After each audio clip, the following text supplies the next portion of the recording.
हम कहा जाता है कि चंद्र का मजबूत होना भी एक बहुत इंपॉर्टेंट रोल प्ले करता है जब एक इंसान को जीवन में कष्ट हो रहा होता है, क्योंकि वो इमोशंस और हीलिंग में भी बहुत इंपॉर्टेंट रोल प्ले करता है। क्या ये सत्य है? बिल्कुल सत्य है। चंद्रमा को वेदों में कहा गया है कि चंद्रमा मनसो जातः। तो मन हमारा चंद्रमा है। ओके। जैसे चंद्रमा कृष्ण पक्ष शुक्ल पक्ष होता रहता है ना, आपने देखा होगा, सुना होगा। तो ऐसे ही हमारा मन भी बदलता रहता है, कभी मन एक जैसा नहीं रहता। तो जन्म कुंडली देख करके ये बताया जा सकता है कि इसका चंद्रमा बलवान है या कमजोर है। तो चंद्रमा की विभिन्न स्थितियों से मन भी वैसे ही हमारा परिवर्तित हो रहा है, और हम बहुत दुखी या बहुत खुश हो सकते हैं या बहुत शांत रह सकते हैं। तो चंद्रमा की स्थितियां क्या होती हैं कि एक बहुत सारे योग होते हैं, केमद्रुम योग होता है। तो वो क्या होता चंद्रमा है? के केमद्रुम योग ये होता है कि चंद्रमा जहाँ पे बैठा है जिसकी किसी कुंडली में, उसके दूसरे और उसके 12वें भाव में कोई ग्रह नहीं है, वो अकेला बैठा हुआ है, उस पर किसी शुभ ग्रह की दृष्टि नहीं है, उससे 4, 8, 12 में भी कोई शुभ ग्रह नहीं है। तो एकदम वो केमद्रुम योग में कहते हैं कि अगर वो राजा के घर में भी अगर पैदा हुआ है तो दरिद्री हो जाएगा वो। इतनी स्थिति ओके, खराब होगी। ओके। हाँ, लेकिन कभी कभी होता क्या है कि इसका तोड़ भी होता है, लेकिन वो देखने आना चाहिए कि इसका तोड़ है कि नहीं है इसका उस कुंडली में। लेकिन ऐसी ऐसी स्थितियां होती हैं। तो और चंद्रमा पर कभी शनि का प्रभाव होता है तो बहुत उदासीन मनुष्य हो जाता है, हर समय दुखी कि मैं नीर भरी दुख की बदली, मेरे पास कुछ है ही नहीं, हर समय दुखी दुखी रह रहे हैं।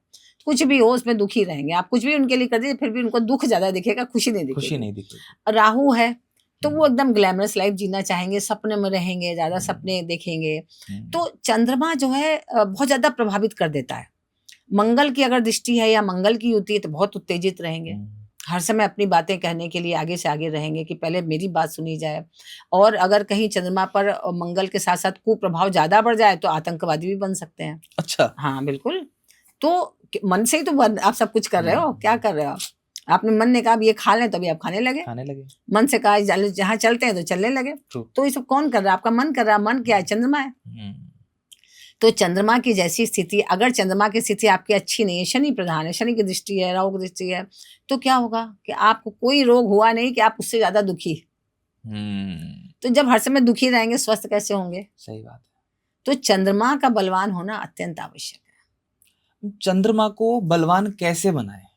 चंद्रमा को बलवान करने के लिए जैसे हमने बताया ना आपको, चंद्रमा क्या है? मन है, और चंद्रमा माँ है।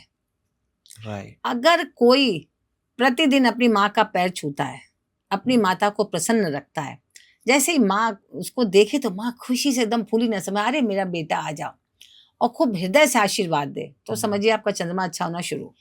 अभी क्या होता है कि बच्चा हेलो मॉम ये वो अपना करके आगे बढ़ गया, देख ही नहीं रहे कि माँ दुखी है कि खुशी है, उनको कोई फर्क ही नहीं पड़ रहा है।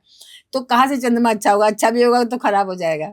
तो भी आपको वो महत्व देना है ना। और फिर चंद्रमा ज्यादा खराब है, एक तो माता को खुश रखें आप, दूसरे पूर्णिमा के आसपास जब चंद्रमा फुल मून रहता है उस समय आप चंद्रमा को जल दें, चंद्रमा के समीप बैठें।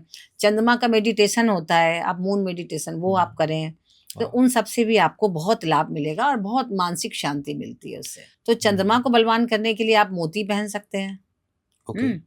और आप चांदी का कड़ा पहन सकते हैं। माता के खूब माता को गिफ्ट दीजिए, अपने प्रसन्न करिए, दूध का दान करिए, जो नीडी लोग हैं उनको दूध का दान करिए। तो इस तरह से जब आप दान करेंगे तो चंद्रमा आपका बलवान होने लगेगा।